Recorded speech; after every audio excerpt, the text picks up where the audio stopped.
கோதுமை மாவு இனிப்பு போண்டா செய்ய போகிறோம். அதுக்கு சின்ன வாழைப்பழம் 3 எடுத்து வச்சுருக்கேன். 3 மிக்ஸி ஜாரில் போட்டாச்சு. 3 ஏலக்காய், 1 டம்ளர் நாட்டு சர்க்கரை போட்டு அரைச்சிட்டு வந்துடலாம். அரைச்சதை ஒரு பவுலில் சேர்த்துக்கிடுங்க. 1/2 கப்பு கோதுமை மாவு சேர்த்துக்கலாம். 1/4 டம்ளர் ரவை சேர்த்துக்கிடுங்க. ஒரு பிஞ்சு உப்பு போட்டுக்கலாம். நல்லா பிசைஞ்சிக்கிடலாம். தண்ணி பத்தாது, மிக்ஸி கழுவி வச்சுருக்கேன், அதில் ஊற்றிக்கிடுங்க. நல்லா மிக்ஸ் பண்ணிக்கலாம். ஒரு பிஞ்ச் சோடாப்பு சேர்த்துக்கிடுங்க. 10 நிமிஷம் ஊற வச்சுருந்தோம். கடாயில் எண்ணெய் ஊற்றி வச்சுருக்கோம். அப்படியே போட்டுக்கலாம் சின்ன சின்னதாக போண்டா மாதிரி. போண்டா நல்லா எலும்பி வந்திருக்கு பாருங்கள். ஸ்லோவாக வச்சு பொரிச்சுக்கிடணும்.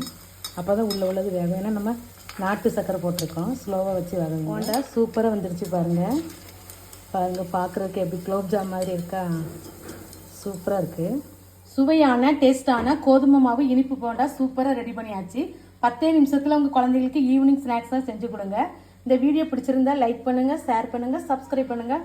புஷ்பா குக்ஸுக்கு சப்ஸ்கிரைப் பண்ணுங்கள்.